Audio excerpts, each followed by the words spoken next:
Check, check, check. Hey everyone, how's it going? Nice to see all of you again. Yay! We're back for another Monday of tips and tricks of dolltr or Claire. But hi, nice to see everyone in the chat. Yes, one thing that TAETRO brought up just now, TAETRO is our creative director at 343 Labs, was that Thomas, the amazing Thomas, is currently on vacation, which is very well deserved. We're really happy he's taking a vacation. But if there's anything that happens with the stream, please let us know, and we really appreciate your patience as well.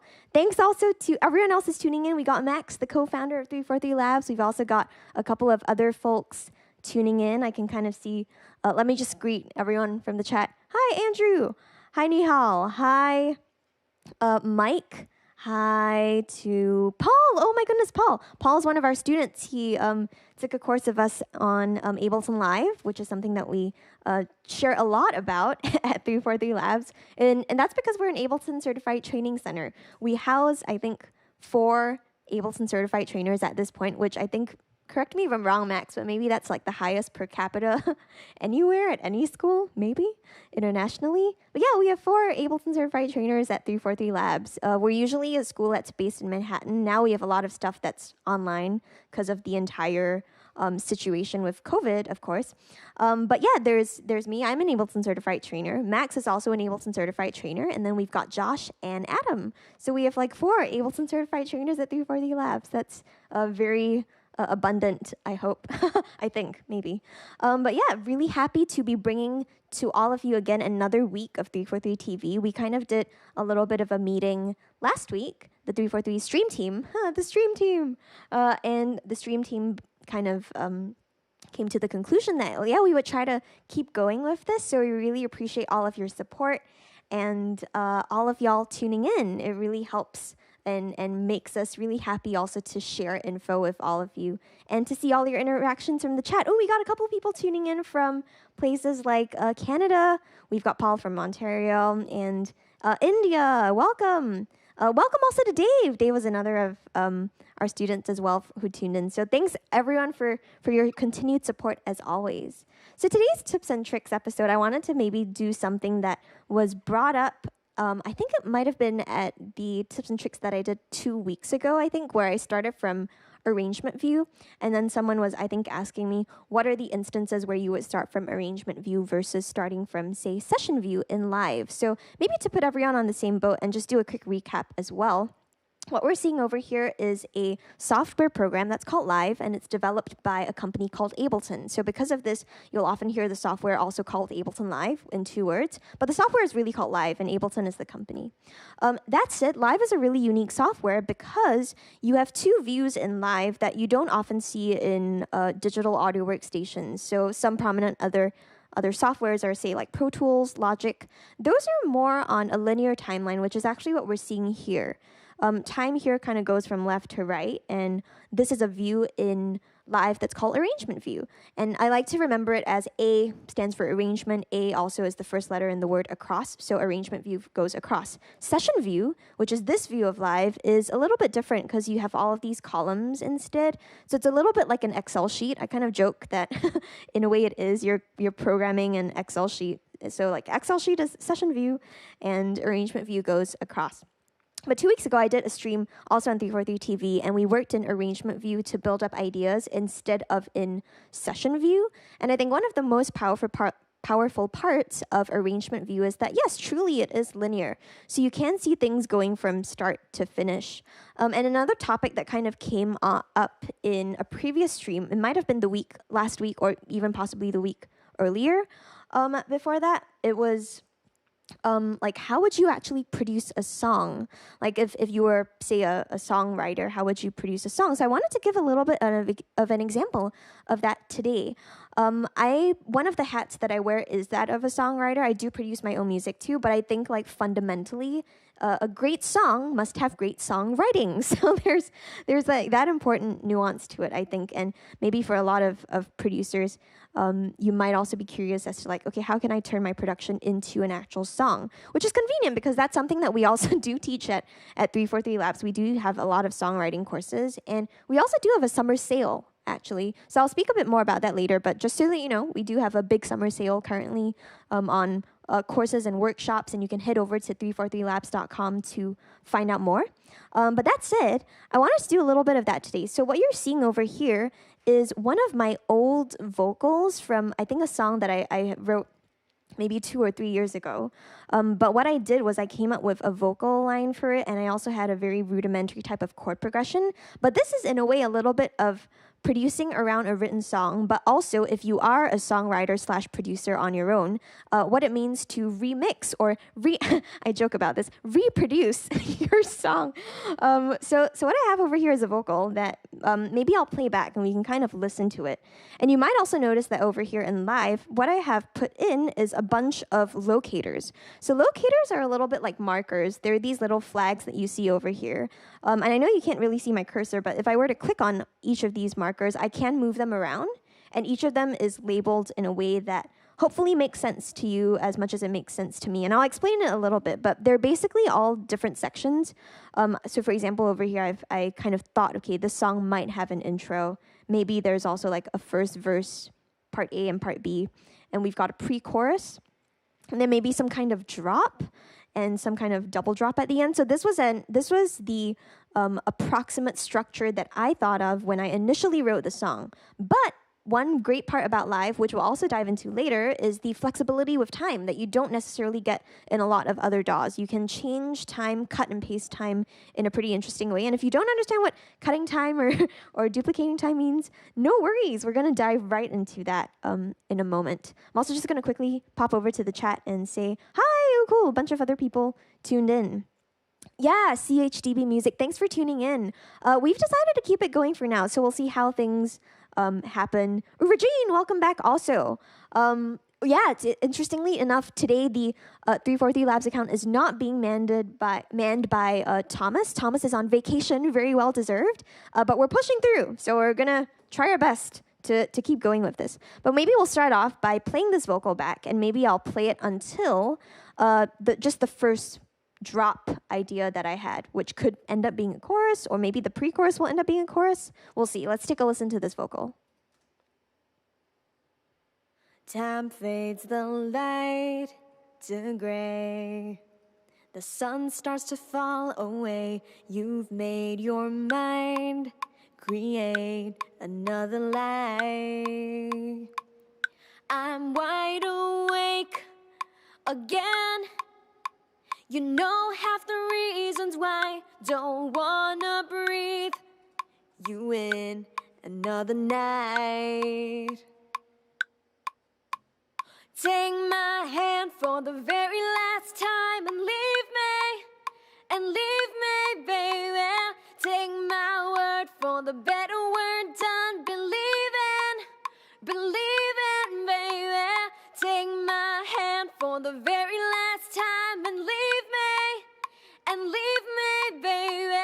Take my word for the better word done. Believe in, baby. Okay, cool. So that's the verse up until the first pre-chorus / chorusy part. Yes, and the tune was originally called Believin' when I wrote it. So that's the name of the song. It's why the word is repeated so many times. Also, what you might have noticed me do is on the fly, I added in an additional marker here, and that's because there's a little bit of space over here. After the vocals kind of fade, it's like something's going to happen. So maybe later on, I might want to put in some kind of fill there when I'm producing the song. But it also kind of makes me think of, okay, when I'm making a production, and if I've got a vocal that I'm working with, what are the main parts of a production? Usually I think of drums, bass, chords, and melody, which is something that you'll remember also me talking about a lot from my previous streams too. So now that we've got the melody through the vocal, maybe we should start thinking of elements for the drums and the bass and the chords. So maybe we'll first start off with some chords. I also want to remember that I did write this quite a while ago, so I need to figure out what key it's in. So let's see if we can find out what key it's in. Over here, I've got Push with me. This is a piece of hardware that integrates directly with Live, and if you might have seen it a lot in my streams. So on Push, I'm going to find the key of this piece of music. I do think I know what it is. I think it might be F sharp, but I'm not super sure. I need to sometimes I hear stuff and it's like, okay, I think this was an F sharp, possibly. But let's play back again, and I'll use push to help me find the key of this particular song. Light to gray, the sun starts to fall away. You've made your mind create. Let's fast forward to the chorus. Might help. Take my hand for the very last time and leave me, baby. Cool. So true enough, it is F sharp. It's F sharp major, which could be E flat minor. So depending on how things go, we'll either make this like an F sharp major or maybe an E flat minor type of song. So that's great. We just figured out the key. And just to put everyone on the same page, usually when writers write a song, they tend to write with chords and with the melody. In this case, I kind of just extracted the melody from something that I previously wrote. If you just joined in, I noticed the numbers kind of bumped up a little bit. So we're finding out the key, and maybe now we can start thinking of what would be a good chord progression to put under this. And because of this, what I'm going to do is set push to a specific scale. Right now, push is in C major. And I can play like a C major scale if I played upwards. But the great part is I can also change what scale I'm in. So I'm going to change from C major to, G flat major on push, which is the same as F sharp major. We're not going to go super in depth into the theory parts today. But that said, maybe we'll talk a little bit more later about Theory Thursday. We have a show on Thursdays at 343 that's called Theory Thursday. So now, anyway, back to this. Great. Now we are in F sharp major. Fantastic. I also want to put push into a different key. So if you see push right now, you might kind of notice that it's a little bit, I'm actually going to shift it closer to me. You might notice that it has certain pads lit up in a pretty interesting way. And at first glance, maybe the pattern might not make complete sense, but I'm curious to know actually if anyone in the chat plays guitar or bass. If you do play guitar or bass, let us know in the chat. But also, if you are thinking about, why push looks this way, it actually looks very similar to a guitar or a bass layout, and that's because it's laid out in fourths. So because of that, we end up, I don't know, a lot of guitar and bass players actually have picked up push pretty quickly because of that. One thing that you can also do though is put push in what's called in-key mode. Right now this is chromatic mode. You can put it in in-key mode.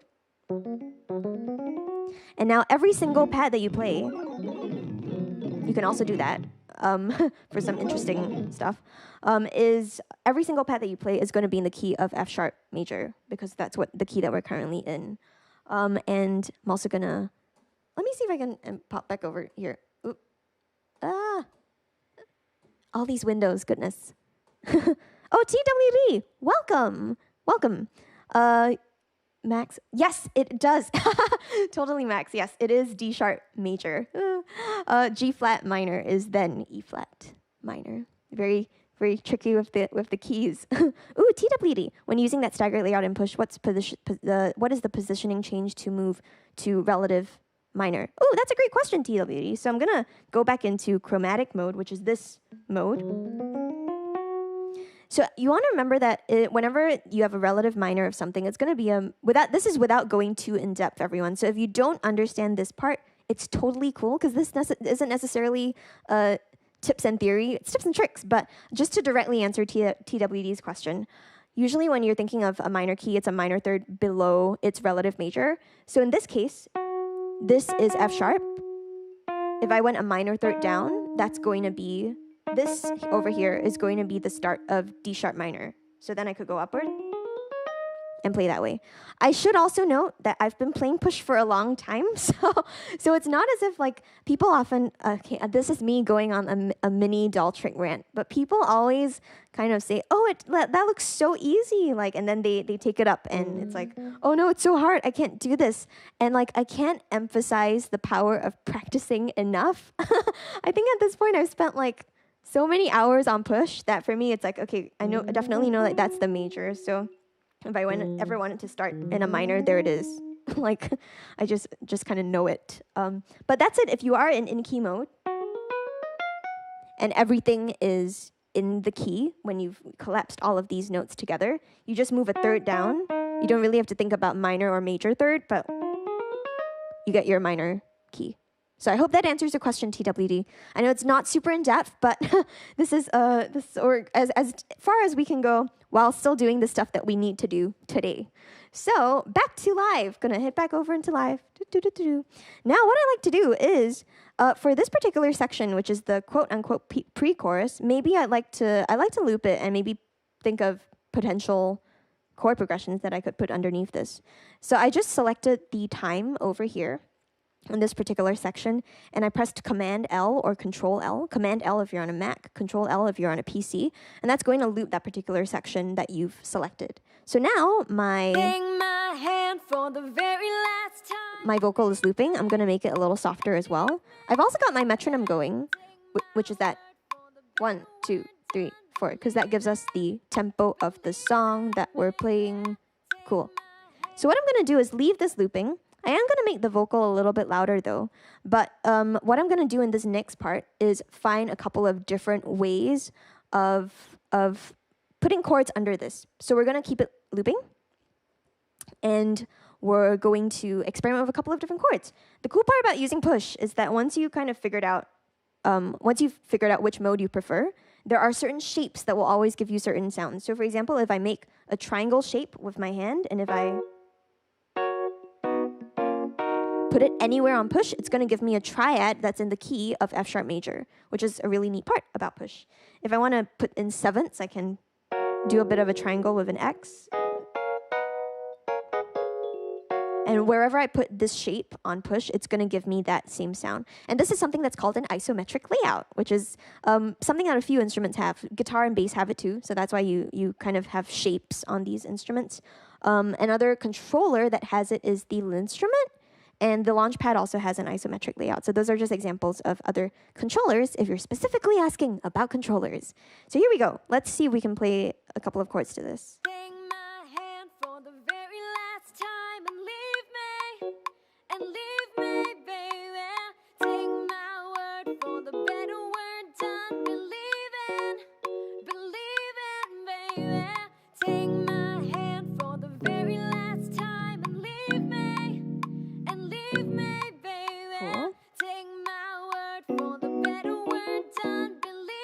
Cool, I think I have an idea, so I'm just going to play it for myself again.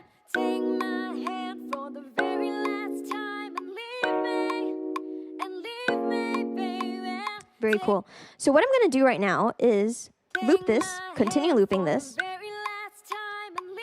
But I'll show you a trick that I usually do. So if I'm ever doing a linear type of arrangement, I do keep a looping section in arrangement view, but I head over to session view, and that's where I start recording my chord progression ideas. So we have the loop going, and now I can record a loop. Whoops. Let's undo that. Cool. Here we go. 1, 2, 3.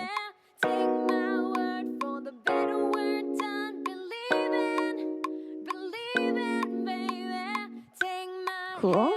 And then I'll just keep that looping. Great. So now we have this loop over here, and I'm going to use my mouse for this in live because I want to show you a couple of things. Now that I've put this in, and I do believe I also had record quantize on. Oh, I didn't, but oh, wow. Interesting. I think for some reason, they seem fairly on the grid. Yay! Timing! But one thing that I do want to do, though, is still quantize this a little bit. So I'm going to select all of my notes over here. I'm going to click in the MIDI note editor, and I'm going to press Command A or Control A, depending on whether you're on a Mac or a PC. And I'm going to quantize these to, let's see, whoops. I'm going to quantize these. Quantize, great. I've quantized these, but I do want them to kind of end where the next one starts. So in the note box over here on the lower left of live, there's a button that's called legato. And if I press this button, it's going to make all of the chords kind of stick to one another. So now if I played all of this back.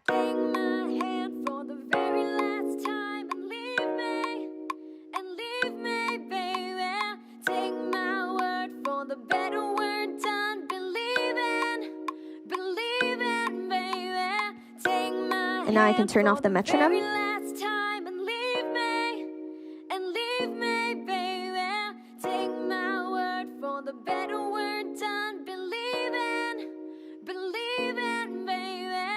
So it becomes really easy and really quick to start playing with different kinds of chord patterns and potentially record some stuff in, and then start, putting it in other sorts of, manipulating it in other ways. I'm going to illustrate what I mean by manipulating things in other ways. And it's because now that I have this idea that's kind of going, I can start laying on different kinds of patterns, right? So let's say I wanted to maybe to this add some kind of drum part. So let's pull up a drum kit. Let's add a new track from Push, and let's start building some drum ideas. And again, in the back of my head, I'm always thinking, okay, this section was initially meant to be a pre-chorus, not a drop, but it could be a drop if we wanted it to. So I'm just going to pull up a pretty standard drum kit. Oh, actually, no, let's go into the packs in Live. Maybe I'll do this from Push so that from the computer so that you can see what I mean. But the cool thing about Live 10 is that with the release of Live 10, there were also released a couple of different curated packs by the Ableton team. Again, Ableton being the company, Live being the software. So these are specific packs for Live that the team put together to kind of match with a couple of genres. So one of these packs that just kind of came up to me is a pack that's called Build and Drop. And there are really great drums in this for creating some, punchy kinds of sounds. So let's take a look at a couple of these. Again, I'm going into my browser in Live. I'm looking under Places. There's a subcategory called Packs. And within this subcategory of packs, there is a pack that's called Build and Drop. And within here, you've got a couple of different things. You've got things like drums, you've got effects racks, you've got MIDI clips, you've got samples, sounds as well. But I'm going to look for drums since that was what I initially wanted to do anyway. So I'm going to head over here. You can hear these.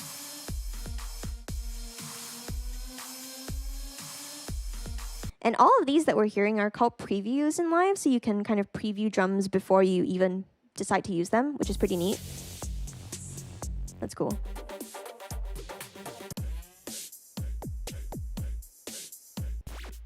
Ooh.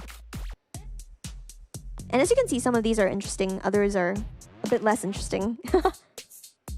Or not less interesting, but maybe for a different purpose. I feel like everything has a really good purpose. It's just about finding which one you want.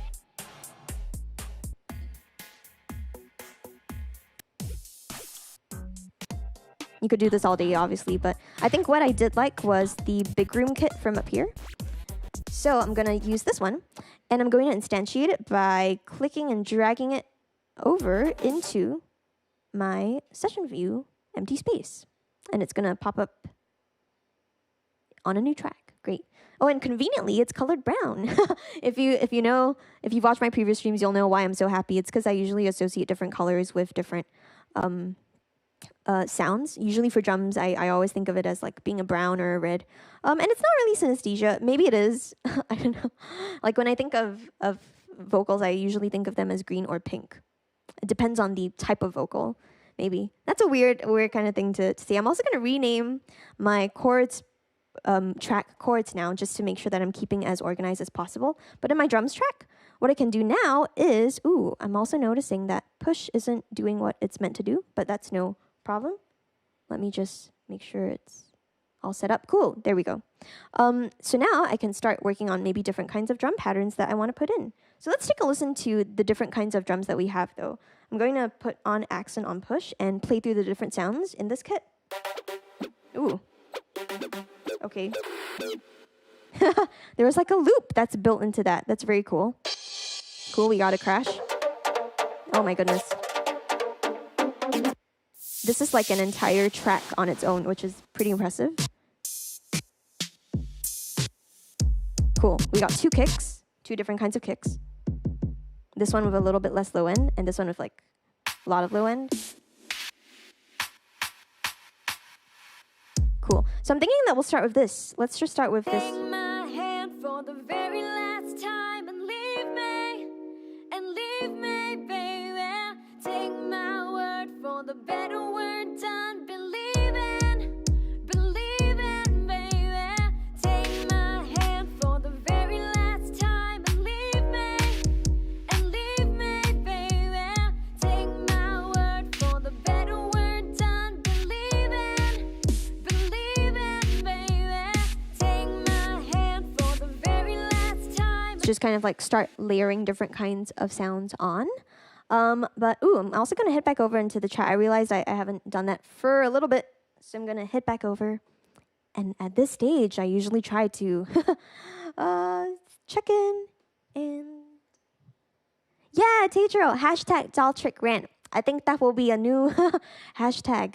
TWD, yes, totally. It definitely is muscle memory. And I think that's something that I realized the more that I did it, because it'll be like, just going there. And it kind of brings me back to a question that someone asked possibly at a previous stream, I think, where they were asking, like, do you need to memorize all the different like chord shapes to be able to like write a chord progression? I guess in a way you do. But in a way, after a while, you just keep doing it, and it's that repetition that really gets you there. So when like someone tells you, like, play us an E flat major chord, you know what to do. So yeah, lots of practicing and lots of repetition with that. Yes, totally, shapes for the guitar folks. Yeah, totally. Thanks also 343 Labs for clarifying that. Yeah, the giveaways are only for the first month of 343 TV, but we're really happy that everyone kind of participated in those. So we really appreciate it too. Yes, and also Dave, thank you so much for bringing that up as well. Thank you, Andrew, also for your kind words. Yes, we have, yes, totally. So the Ableton extended trial, the live trial is now running for 180 days, which is really generous of Ableton, the company. So if your trial is running out, no worries, it will be extended for another 90 days. And if you do have problems with that specifically, you can contact the Ableton support team. They are really helpful, and I'm always super appreciative of them as well. So yeah, there's that. Oh, Roller 8, welcome back. Thank you so much for staying. Really appreciate it. Scott, thank you so much. I feel like maybe I sound like Lady Gaga. She's actually one of my really big influences, so I love her a lot. Her new album is amazing. Okay, before I start fangirling, please listen to Chromatica by Lady Gaga. I'm not paid by her to promote this. Maybe after she sees this, she will pay me. I don't know.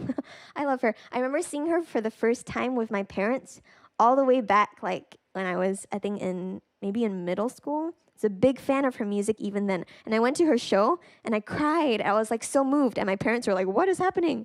But my parents also do like Lady Gaga. We listen to her a lot. And my dad's been a big fan of the new collaboration track that she did with Elton John. I think that was a big of our like father-daughter bonding. We listened to that tune together. The only part that threw him off was at the end of that track with Elton John. There's a giant drum and bass break that comes from nowhere. So I think he got a little bit shocked. But I loved it because, as you know from my previous streams, we like drum and bass a lot. But here we are. Take my hand for the very last time and leave me, baby. Take my word for the better word done. Believing, baby.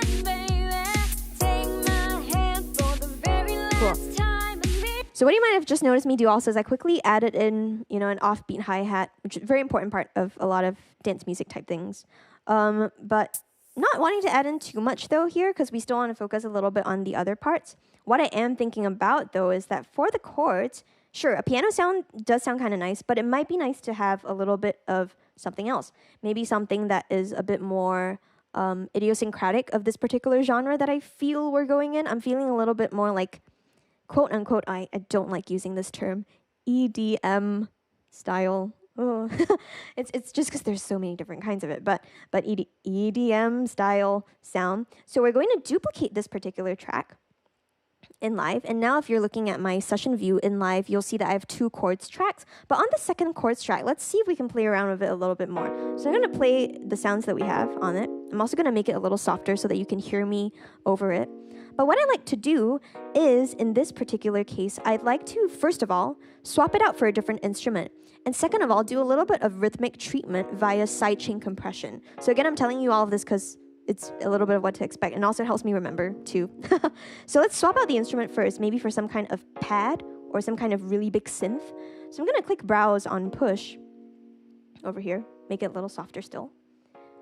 And using Browse, we're going to be able to swap out the instrument. So this is a little bit like the hot swap function on that you can directly get from Live if you're not using a piece of hardware, but Browse is going to let you swap out a particular sound. So let's look in the pads section and maybe find something that we can use for this. Actually, maybe that was pretty fast. Cool, so now it sounds, ooh. Oh my goodness, my CPU just went crazy. Why? I'm wondering if it's because it's a wavetable. Yes, it is. So maybe I'll actually take this opportunity to talk about it, everyone. So wavetable is a new synthesizer in Live 10, and it sounds very, very beautiful. But at times, it can be very CPU heavy. I think I've done a lot of contingency testing at this point and redundancy testing also. Wavetable seems to be the most CPU intensive, and it can be very randomly CPU intensive. So right now, like my CPU is hovering around 20-something% because I have a very low buffer size, and I'm also, talking to you and streaming, so my computer's under a lot of stress. Let's see what happens the moment I play wavetable. Yeah, it's just bumping up and going crazy. So no problem. We can also switch this out from a different instrument. So I'm going to undo that, and we're going to go back to our chords. But we're going to be able to put up a different instrument. See, now with this instrument, it's only around 30-something%. So keep that in mind if you ever get crazy CPU stuff after putting on an instrument and you're not sure where that came from. That's a troubleshooting tip and trick. Don't do that. Don't put in super CPU intensive instruments. But that also brings up another really good feature of Live.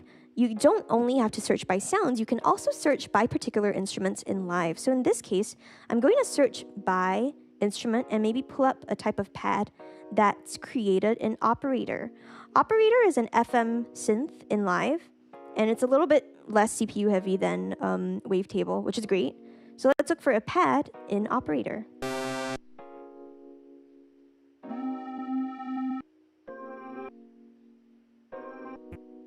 Let's find something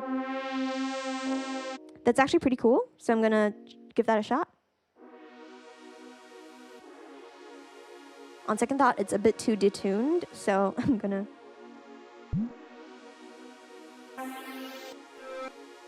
That's cool. Swap it out. So this sound is really cool because it's kind of evolving as well. I'm just going to head into the sound and change a couple of these parameters.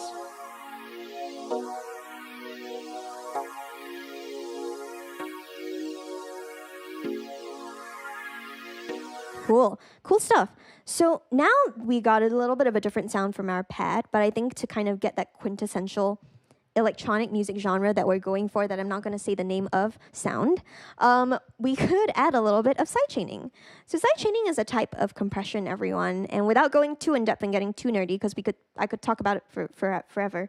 Sidechaining is pretty much that sound that if you've listened to a lot of electronic music, you might hear like a wah wah wah wah wah sound that kind of is always changing rhythmically, which is pretty interesting. So one thing that we can do in this case is side chain this particular sound to what's called a key. And I'm going to show you how to do that and the way that I usually set up side chaining. And there are so many ways of doing this, and that's, again, one of the beautiful parts about Live. There's like 10,000 ways to do the one thing. In this case, the way that I usually like to set up side chaining is by using a specific audio track or a MIDI track, could be either of these, to side chain something off of. So I'll show you how I usually set that up. I start by creating an audio track. And the first thing that I do for the audio track is name it properly. So I'll call it key, and I'll call it a quarter, key 1/4, key a quarter note, because I want to have a quarter note key for this. So I want it to be 1, 2, 3, 4, and find some kind of pattern that will allow me to sidechain it that way. I'm also going to mute this track because I don't actually want to hear the key, but I'm going to go into my Ableton Live library and look for a sample that I often use to create a lot of sidechaining stuff. And you could pretty much use anything, like I said, but there's a really nifty loop in the browser that's called, I think, Kick 128 BPM or something to that effect. And let's see. 128. Let's see if it's here. There it is. So it sounds like this. It's pretty much just a kick loop. Kind of goes on and on and on. So let's click and drag that over here into the session view. And now if I play this,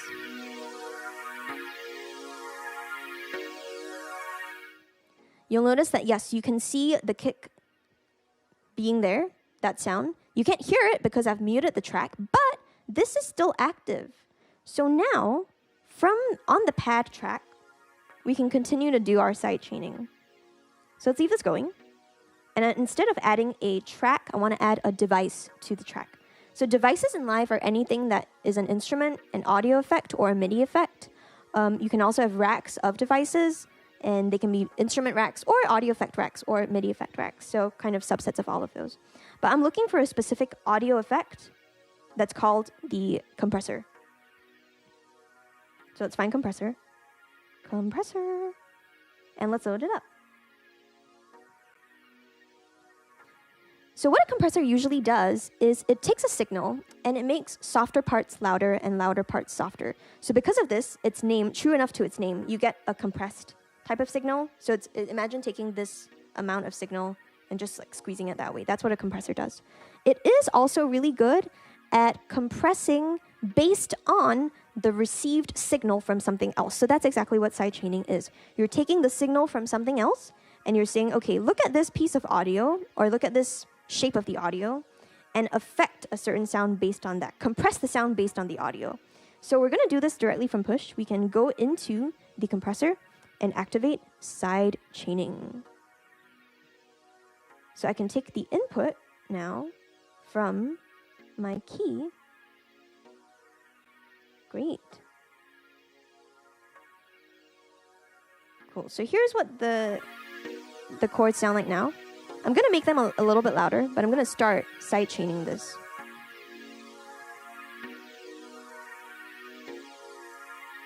Device.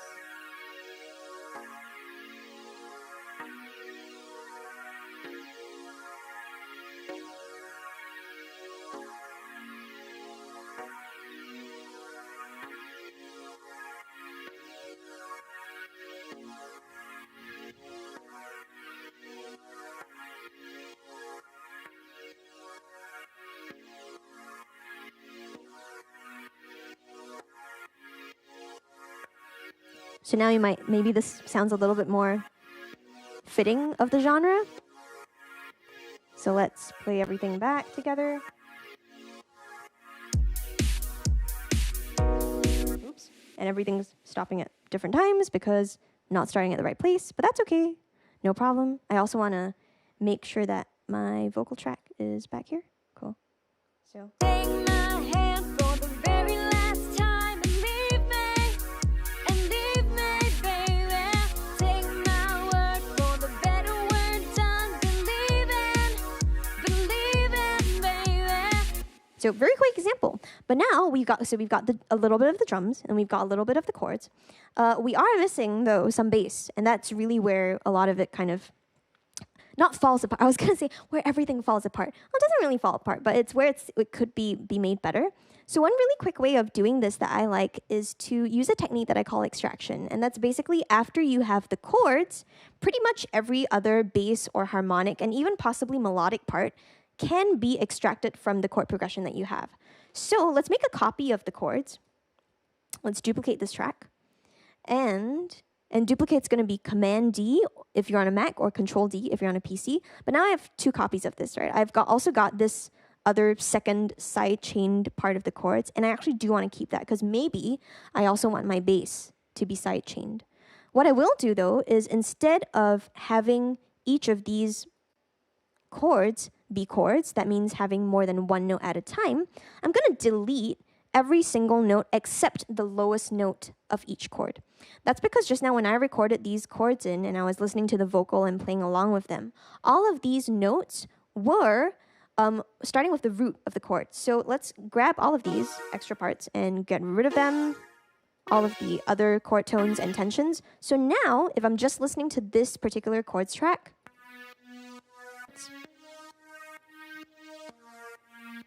and you'll notice that they're still sidechained, which is cool. Still moving with that. But that's it. I do want to make sure that I'm kind of tidied up a little bit. So I'm going to rename this track bass, and I'm going to rename the track after that synth, and maybe I'll call that other track EP for electric piano. With the bass track though, this is a cool sound, but if you recall, we got it from the category type of category. So maybe we should start getting it from the bass category. Also, I realized it's been a while since I checked the chat, so I need to switch back. This is when I start wishing I had different monitors, everyone. need to probably invest in one soon. But that's it. Okay, ooh, cool, back in the chat, goodness. Yes, no problem, Rollerate. Yes, Capel, you do have extra 90 days.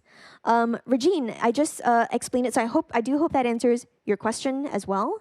It's basically compressing from, a different type of signal. So you're taking the input of a different piece of audio and you're using it to affect a certain sound that you have. So it's pretty much what I just shared. So I do hope it kind of answers your question. If that doesn't though, there are many useful resources out there as well. And it's something that we also do cover in class if you've ever taken a class with us. So maybe it's, if you have taken a class, maybe it's something that your instructor can revise with you. I don't know. But I do hope that helps a little bit with like compression. You're basically sidechain compression. You're basically taking the input of a different signal that is not the signal that you want to affect, and you're using it to change that. So let's actually revise a little bit of what we just did. I'm going to play back the synth part for all of you again, which is this one.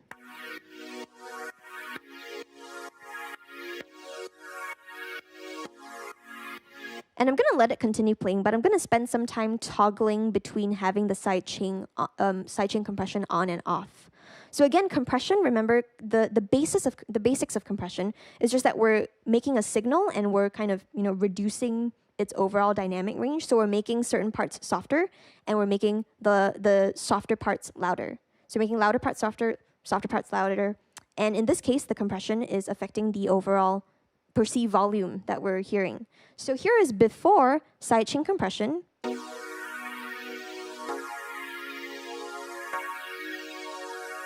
Super flat sound.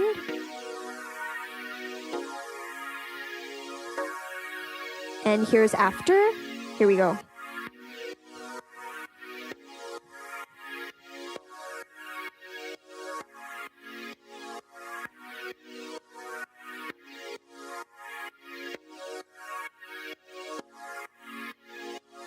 So I do hope that answers the question, Regine. But let's see, now that I'm back in live, I'll just stay in live for a little bit.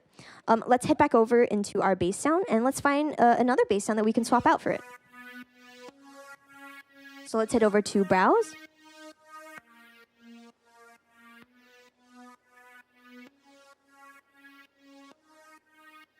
And let's look at the bass category. Ooh, let's maybe find something from analog, the instrument analog in live. It's a specific native live device that... Ooh. Oh my goodness.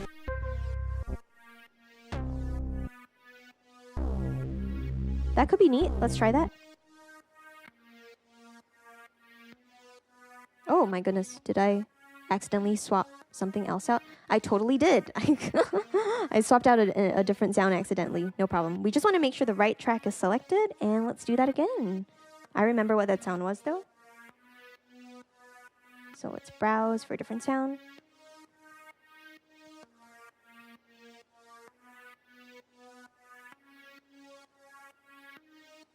And let's find a bass sound.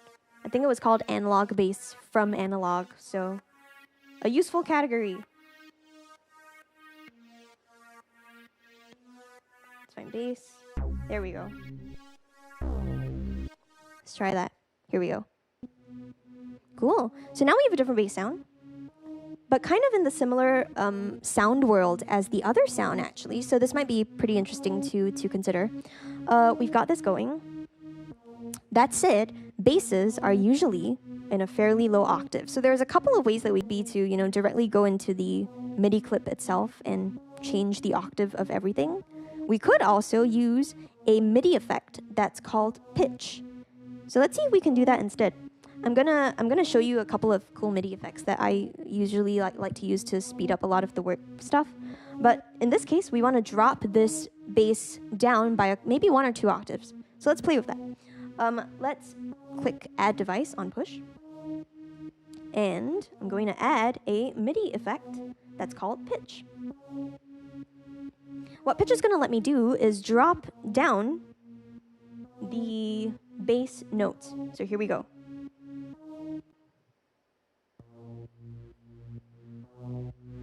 So now an octave lower.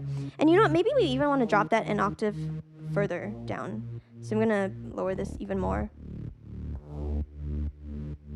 Make sure it's -24.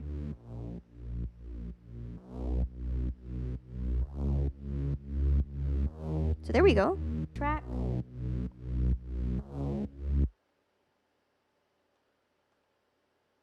Let's make sure everything is unsoloed. Believe it, baby. Take my hand for the very last time and leave me, baby. Take my word for the better word done. Believe it, baby. Cool. So one more trick, and that's with the synth part. I do like how it's, kind of having a couple of chords, and I do like the tone of it. I think it's pretty nice.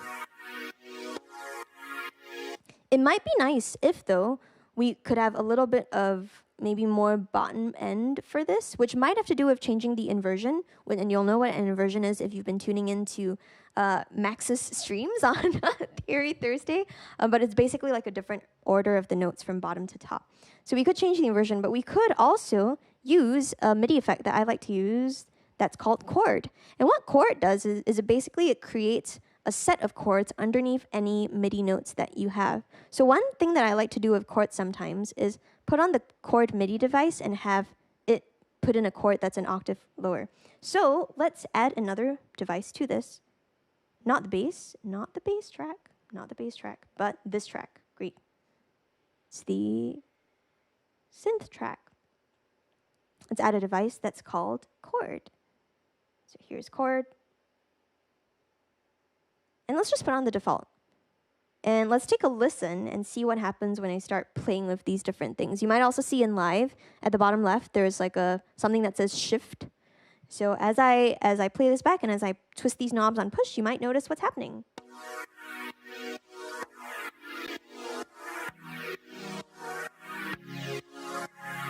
Cool.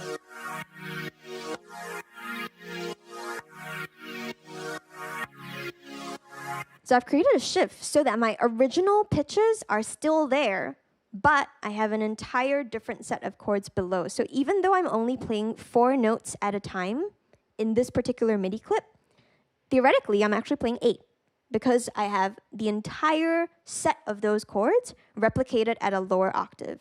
So that's something that I sometimes do as a trick also for all of this. So now that we've got all of that in, maybe it might help a little bit with the lower end of stuff. So Take my hand for the very last time and leave me, baby. Take my word for the better word done. Believe it, baby. So like that's a pretty good start to kind of think about different ways of recording all of this into the arrangement view. Eventually, when we get to the point where we start working with this vocal demo. But now this is a great starting point because I know if this is my stack of things that could potentially work in this pre-chorus, then I can continue developing other sections based on that. So that could be something to think about as well. What I do want to do at this stage is actually record this into arrangement view. So what I'm going to do is head back over into session, but I'm just going to immediately press the record button over here because I've got all of these clips playing, and I do know that I want them to be in arrangement view. So I'm going to press record. Here we go. Take my hand for the very last time and leave me, baby. Take my word for the better word done. Believe it, baby. And then you'll start looping again, might record some extra stuff there. Once we've done this, we can then head back to the arrangement by pressing the Back to Arrangement button over here. And now you can see we've got all of our parts that we just made together. Take my hand for the very last time and leave me, baby. Take my word for the better words unbelieving, baby. Take my hand for the very last time and leave me, baby. Take my word for the better words unbelieving, baby. And then, of course, later I could go in and do a little bit of like compression-y things on the vocal. But as a last thing, as a very last thing for today, maybe it might be cool to do a little bit of vocoder stuff. So I'm going to show you something that I usually do for, as a little bit of a neat layering type of trick, if you will. But what I do like is, I like how this vocal is, at the moment, kind of solitary. It might be nice to have a couple of harmonies, though. So what I'm going to do is duplicate this vocal track. And I'm going to call this second track instead of Vox demo. Let's call it Vox. Let's call it vocoder audio, actually. And I'll show you a really quick way of using the vocoder in Live. So one thing that you do need to do for vocoder is make sure that you have an audio track and a MIDI track that you're playing some kind of synth off of.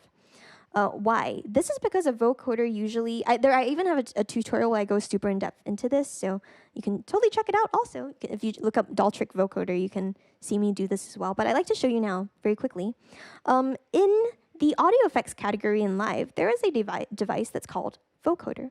What does a vocoder do?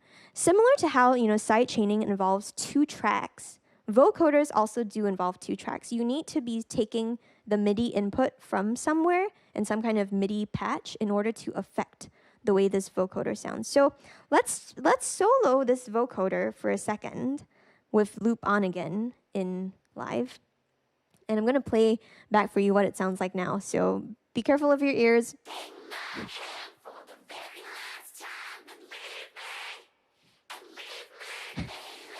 Cool. So not exactly what we're thinking of when we think of vocoders and we think about Zed and Daft Punk and Kraftwerk, even Imogen Heap, all of these wonderful people who use vocoders. And that's because usually they have a particular sound that they're using that's called a carrier that is of a synthesizer. In this case, if you look at vocoder, it tells us that the carrier is noise, which is an internal noise oscillator that's from Live. So let's see if we can make this carrier instead external. And let's see what happens if we make it the synth. So now,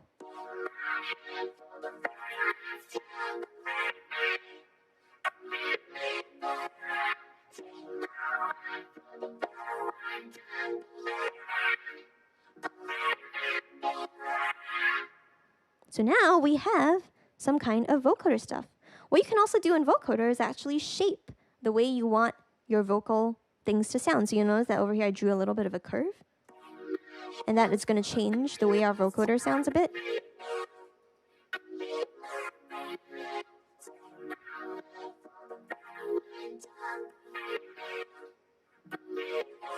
So now if I played everything back together, this is what we get. Take my hand for the very last time and leave me, baby. Take my word for the better words unbelieving, baby. And of course this can be fine-tuned for forever, but if I were to solo both the vocals and the vocoder now, you will probably hear it like this. Take my hand for the very last time and leave me, baby. Take my word for the kinda like better that, words so. unbelieving, baby. So you can hear those two layered on together. And that's kind of like the start of how I do a lot of these things. I just go in and I check and see what I can do in session view and arrangement view together. So I use these views so much at the same time. And it helps a lot with like trying to put together a song and thinking of different parts in a song too.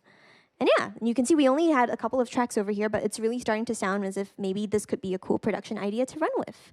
So on that note, I'm just going to head back over into the chat and check in on Yeah. Hi. Welcome to anyone who just joined in. Oh, D Influence 30. Thank you. You're most welcome. Yes, I have a feeling that tonight is going to be a good night too, TWD. Maybe if it makes you think of a Black Eyed Peas song called I Got a Feeling. Maybe that's why. Because I got a feeling. Yes. Cool. And, ooh, Detroit Rising. How would you get rid of the popping noise at the end of the duck compress pad? Yes, you could EQ it. Oftentimes, though, Detroit Rising, maybe this is also a little bit of thought. And it depends. It really depends on the situation. You could do EQ. You could compress it. How about leaving it in there? Because it might sound odd out of context, but in context, it actually adds a little bit more attack. So for me personally, I usually end up leaving it in a lot of the time. So totally. And let's see. Cool. Yeah, absolutely. So thanks so much, everyone, for tuning in again. We're kind of wrapping up, and if you've just joined us towards the end, welcome. Anyway, we're really happy to have you here, too. We do want to share that we are continuing 343 TV, at least for the next week or so. We'll see how things go. But we really appreciate all of you tuning in. So please give a hand to TAETRO and Max and everyone on the 343 team who's been helping out with the stream. Thomas today is on vacation. Thomas from 343 Labs is our amazing admissions advisor, and he handles so many things at once. But he's taking a very well-deserved vacation. So yay, Thomas! And thanks so much again, everyone, for tuning in. This has been really fun. I've loved being able to share some tips and tricks with y'all as well. So we really hope that you keep staying tuned and that you had a great time. If you're doing good, let us know in the chat. And we really appreciate everyone tuning in too. We're approaching up our hour. Oh, Delirium, you are most welcome. It's a pleasure to be able to do this. Please follow us at 343labs.com. And if you want to check us out on all the social media platforms, we are there as well. We also have a big summer sale right now. So if you go to our website, you'll notice that we have 20% off on all courses and workshops, and also 10% off of all course bundles. So usually a lot of people are pretty interested in those. So please make sure you head over and sign up if you want to sign up for all of us. And yes, it will start today and it will end on July 5th. So there is a limited amount of time as well. And for anyone who's tuning in from Berlin, I know we had a couple of people outside of the United States who are tuning in. Our open house on for the 343 Labs location in Berlin. Yay! Open house. We're opening a location there. Our open house for the 343 Labs location in Berlin is on Wednesday and Thursday. So we have two open houses that are sold out already. So please make sure that you sign up for those if you're interested in attending in person. Yeah. And tune in tomorrow also for Techno Tuesdays with John Selway, the amazing, legendary Selway. Oh, yes. Thank you to 343 Labs for posting that in as well. Yes, totally. All info on 343labs.com. It's been a pleasure sharing with all of y'all again. And we hope to see you again soon. Bye, everyone.